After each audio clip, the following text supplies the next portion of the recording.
Wait for us. We're live. Okay. Good afternoon, everybody. It's 2 p.m. in the UK. It's 9 a.m. on the East Coast. We're going live on Facebook, YouTube, and the website. Hello, Angelika. Hello, Stephen. Right, we'll be with you as soon as the countdown clock is finished. And if you're watching this live, thank you. If you're watching the replay, then stand by to learn some German. Mind you learn some German if you watch live as well, but you can actually ask questions to Angelika if you watch us whilst we're live. And of course, you can watch live and watch the replay if you wish. Or you could do it twice, yeah. No. If anybody wants to hear us again, we're not stopping you. No. And you could watch this on YouTube as well later. Okay, and we have our first viewer today, and it's time to take the card and do that. Hello, Angelika. Hello, Stephen. And welcome, everybody. Let's just go for this. Welcome to the show. And this is, say after me, Ask Angelika, German language tuition, idioms and tongue twisters for the letter U. This is season 4, episode 22. Yes. Angelika, would you like to explain how this works? Yes, well, season 4 is all about tongue twisters and all about idioms. And we've made our way all the way to U.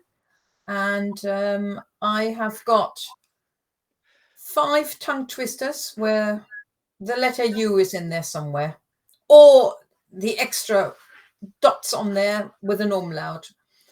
And I've got 2 tongue twisters.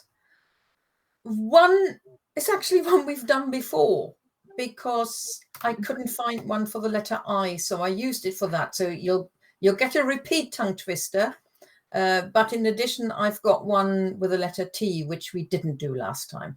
So we still got something new for Stephen to get his teeth in, which is important, really, isn't it? Yippee, 2 tongue twisters.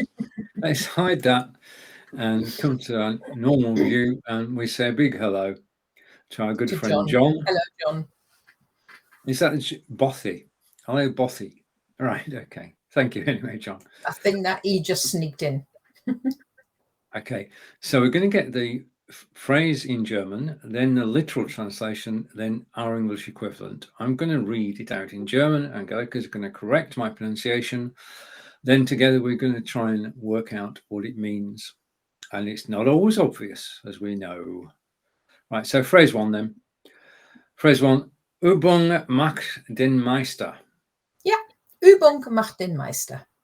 Well, starting off well with pronunciation, all good. Right, so the master did well. Master did. Übung. What does Übung mean? Practice.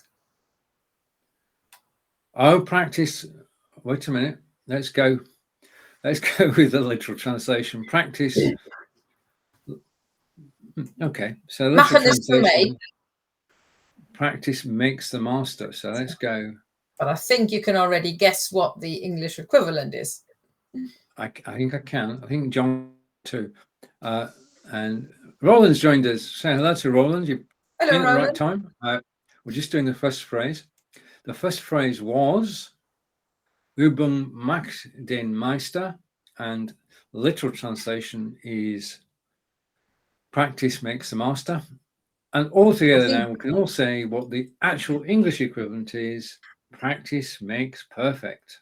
Absolutely. And a little, no background to the idiom really, but in Germany, if you want to teach apprentice, if you're a business and you want to have an apprentice, you need to have your master yourself. Only masters or Meister can actually have an apprentice. And of course, how do you get to be a Meister? By practicing. Yeah. And in the weaving sheds in England, years gone by, you used to say learning with Nelly, to sit beside someone and just learn from what they did. Over to Yeah. But that doesn't make... Yeah, number one fan has just arrived. Welcome. Hang on, is that my number one fan or your number one fan? It's your number one fan, Angelika. Let's be fair here. Nobody comes to listen to me speaking German, or perhaps they do, I don't know. Right. Phrase number 2. Unter dem Pantoffel stehen. Yeah, unter dem Pantoffel stehen. So to remain under... Roland, was ist ein Pantoffel? See if Roland knows. And is he going to go... He's going to go, oops. Not copper. Well, that goes with the other text. Oh, he's on about the Master Cooper. Okay, so let's go back. And the Cooper. Right, the Cooper Wadsworth Brewery is a master. Yeah, and I think he is the only remaining Master Coopers. I think he's the only person who can still teach people how to make a whiskey barrel or any other barrels by hand. And I've watched him. Right, and it's fascinating. They last a long time, don't they? Yeah. And then they just collapse. We had a half barrel that did well, but then just stopped. He's the only one. He's the only one, see? Yeah. Okay. Phrase 2. We said unter dem Pantoffel stehen, and the literal translation is was ist ein Pantoffel? Wow. Pantoffel is one word for slipper. There are other words as well, like Hausschuh, which is like a house shoe, but Pantoffel is also a word for slipper. So the literal translation here is to stand under the slipper. To stand under the slipper. Right, okay. Our English equivalent of standing under the slipper is, well, it's nothing to do with feet. No. It's to be under the thumb. So you can say that somebody is unter dem Pantoffel stehen, and you'll be saying to be under the thumb. Okay. I've read a little story from an area in Austria where in the 19th century, they were suspicious, and so at a wedding, once the vicar pronounced them as man and wife, the newly couple would try and stand on each other's feet. And whoever didn't succeed was supposed to be under the slipper for the rest of their married life. Right. Okay. Let's hope the bloke had good balance. Right. Luckily, that isn't that they don't think that anymore now. And I've only read it about one area, so I don't know whether others do it as well or did. Right. Okay. So to be under the thumb is the English equivalent. Phrase 3. Sie stecken unter einer Decke. Ja, sie stecken unter einer Decke. Okay. My pronunciation is good. My translation skills have just deserted me. Well, not really, because the literal translation doesn't really make any sense anyway. So right. Okay, let's go with the literal translation then. And the literal translation is they are sticking under a blanket. Yeah. Now I made it extremely literal because stecken does mean to stick, but it actually can also just mean they are. All right. But does that help you? They are sticking under a blanket. Let's see if Roland has got this one. Oh, hello, Stephen. Long time no see. Welcome. Thank you. That's good. And Stephen saying, Guten Nachmittag, du beiden. Welcome. Okay, so the phrase, so we've got the literal translation, they're sticking under a blanket. Or just they are under a blanket. They're under a blanket. Now, if I add the word together, actually, no, that gives it a bit of a strange meaning. If I give you a hint, imagine with this sentence, imagine two kids huddled under a blanket discussing things. Okay, and we go to Roland, and Roland is saying, I need help here, Roland. I'm back. Good. Okay. We needed you. I needed you. Missed number 2. Okay, we're going to do them all again, Roland. You're okay. We will go through them all again. But this one, German is so, sie stecken unter einer Decke, which literal translation, they are sticking under a blanket. And I only got this in a month of Sundays. They are in cahoots. Yeah, Okay. that's why I said, yeah, under the blanket, huddled under the blanket. You know, what should we do this? Should we do that? Don't let anybody else hear. Okay. You're not convinced. Yeah, of course I am. Over to Stephen. Stephen is saying, I'm disposed of the grandchildren, not literally, of course, just for a couple of days. So apologies for the absence. Okay. Well, next time he should just let the grandchildren listen as well. Yeah, there's that. And over to Roland. Would never work that. I was clueless there as well, Roland. So no problem with that one. So phrase number 4. Ich bring dich die Ecke. Ich bring dich die Ecke. Why the quotes? Well, this is somebody is saying this to somebody else. Ah, right. That's why I've got it in quotes. Okay, because the German direct speech. Yes, and it's a German direct speech. So the first one is at the bottom. I'm pointing at the screen. Yeah, I'm pointing at the screen. It's not helping. I'm trying to point out the first set of quotations in the wrong place. Well, I point to the screen, but you can't see it then either. Right. Something to the corner. I brought you to the corner. And it's not I bring you or I take you. Right. Okay. Die Ecke is round the corner. Let's catch up. Would never work there. And over to Stephen. Stephen is saying, I'll take you to the corner. I'll take you to or round the corner, which is the literal translation. Yeah. Yeah. So that is good. It's not a polite sentence where somebody says, come on, dear, I'll take you round the corner if you don't know your way. Okay. It's akin, I've just read what it is. It's akin to taking his jacket off and saying, come outside. Is it? I don't know. Well, a bar fight. Yeah. Right. Come outside and say that. Oh, I see what you mean. Right. Yeah. Okay. And the translation is, I'm going to kill you.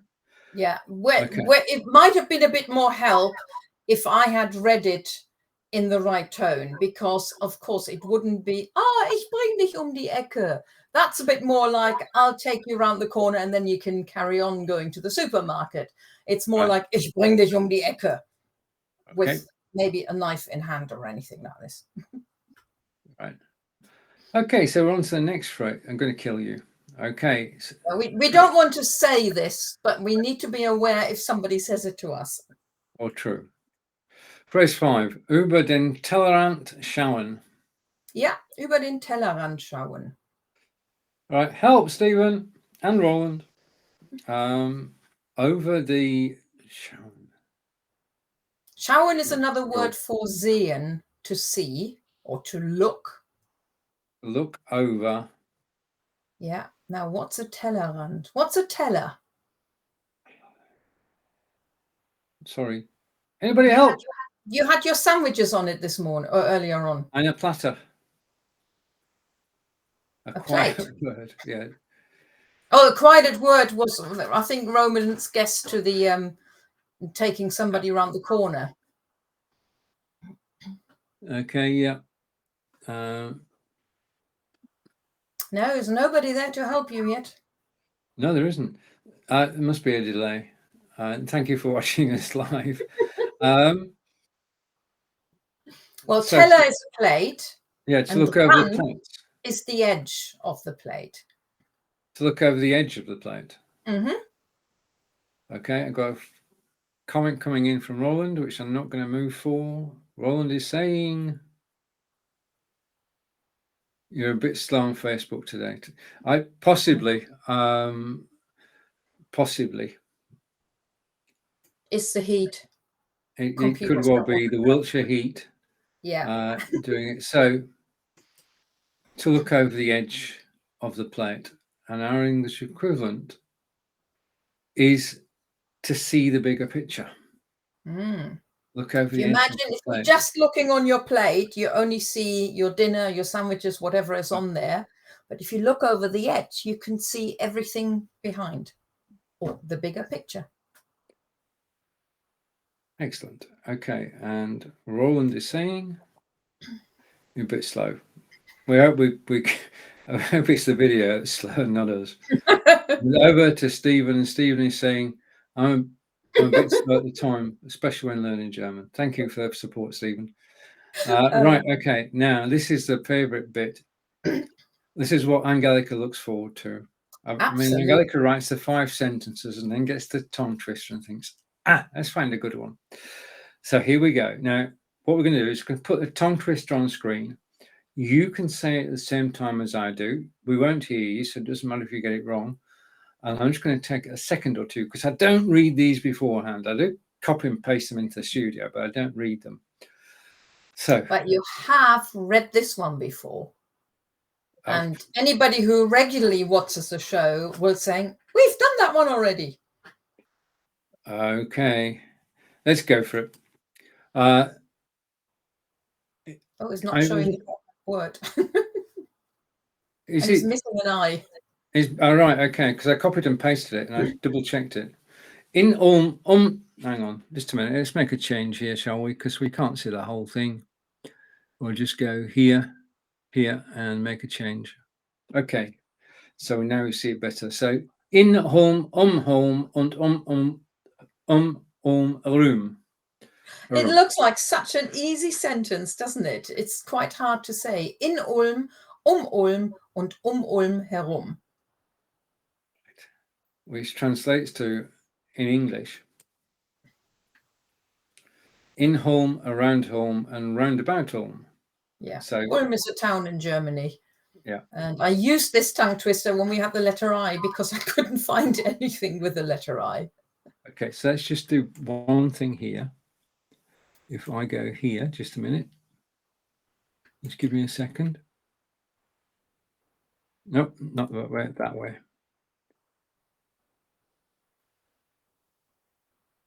Gives you a chance to read it. Okay. So what it should say is in home, und herum, herum. Did better the second time. Okay, now a brand new tongue twister number 2, because we've already that one before. So yeah, and the next one is for the letter T, which I could have done last time, but we already had a nice one last time, so I thought we'd do it today. Again, look at it for a few seconds and then just go for it.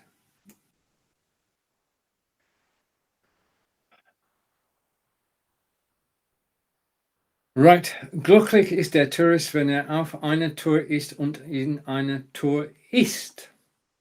Ja, glücklich ist der Tourist, wenn auf einer Tour ist und in einer Tour ist. Okay, happy is the tourist when he's on a tour or he's eating on a tour. And he's eating in a tour, yeah. Absolutely. Okay, so literal translation is happy is the tourist when he's on a tour and eats on a tour. Okay. Let's catch up with the comments, see if we missed any. And 50 Shades of German. Thank you. Stephen's going to match that. I drove through Ulm. Oh, right. Okay. There we are. He's been there. I haven't. And okay, comments a bit slow. Roland will always see the bigger picture from now on. Yep. Which is pretty good. All right, 50 Shades of German. And we've got up to date with the comments. Thank you for all the comments. Appreciate it. We're going to rewind back to the beginning. And the German sentences were read flawlessly by Angelika, and I'll attempt to do the English. So just give me a second. Go there. Oh, that didn't work. I want to get rid of that one. Oh, there we go. Well, Stephen is still driving round and around and around Ulm. according to You your got going. Okay, screen. right. We're back to the beginning now. So, Angelika, it's over to you. Okay. Übung macht den Meister. The literal translation is practice makes the master, and our equivalent is, Angelika? Practice makes perfect. Okay. That includes with learning German. It does. Phrase 2. Unter dem Pantoffel stehen. Right. And the literal translation is to stand up or stand under the slipper. And our equivalent is? To be under the thumb. Okay, some useful sentences here. Phrase 3, Angelika. Sie stecken unter einer Decke. Literal translation is they're sticking under a blanket. From which comes? They are in English. cahoots. They are in cahoots. They are in cahoots, yes. Brilliant word. Phrase number 4. Ich bring dich um die Ecke. Oh, I like the intonation on that one. That was better. Literal translation is I'll take you around the corner. And our English equivalent is I'm going to kill you. I'm going to kill you, right? Phrase 5. That's strange. It's not showing all the words, but I can read it anyway. Über den Tellerrand schauen. It is. It's just. Oh, it's underneath. Ah. Underneath. Okay. Über den Tellerrand schauen. Okay. And literal translation is to look over the edge of the plate, which means that we have an equivalent, which is? Yes, to see the bigger picture. Okay. And Roland joined us on that one. He can see the bigger picture now. So can Steve, no doubt. Right, my favourite part of the broadcast. Angelika, it's over to you. In Ulm, Ulm und Ulm herum. Perfect. And it translates to in Ulm, around Ulm, and around about Ulm. And Stephen has actually been to Ulm. Okay. And tongue twist number 2, Angelika. Glücklich ist der Tourist, wenn auf einer Tour ist und in einer Tour ist. Ist and isst. Mm. And the literal translation is happy is the tourist when he's on a tour and eats on a tour.